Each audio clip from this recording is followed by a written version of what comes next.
তো গাইস নতুন একটা ভিডিও নিয়ে এলাম আপনাদের সামনে।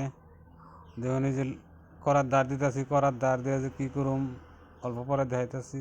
আমরা ধার দিয়ে এই যে আমরা শাল কাটে বাল বাই করতে।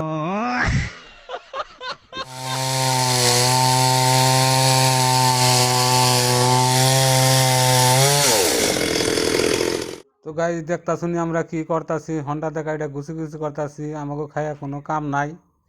তাই আজকে একটা কাম পাইছি, কাঠ কাটে ঘুষি ঘুষি করতেছি। লাস্টে যে কি হবো এটা আমরা নিজেরাও কহাম না। তো গাইস করাত নিয়ে আমরা ইমরে উমরে গেতাছি, বাল ফালাইয়া পূজা বানতাছি। তো গাইস এই যে আমাকে হন্ডালায় দুই ভাওদা ফারাদা ধরে কাটতাছে। এই হন্ডালা বেশি জোত না, তাহলে মাইসে চোদাই না। আমি যতই আল্টো ফাল্টো যতই কই এনে কাঠ কিন্তু বেকারি দরকার পড়বো থুকু। বেকারি নাই, যারা যারা বিল্ডিং দিচ্ছেন তাকেই কিন্তু দরকার পড়বো। এটা কিন্তু দরজার সামনে উপরে হেড দেয়, এটা একটা ডিজাইন কাটা হবো। আমরা দেখুন লাস্টে যাই না বেখান দিয়ে আনকো দেখাম কি বানাইছে না বানাইছে। তো গাইজ দেখুন এই যে আমরা এনে কাইডা বানাইছি, যদি কেউ দরকার পড়ে আমাকে যোগাযোগ করবেন পেজটা।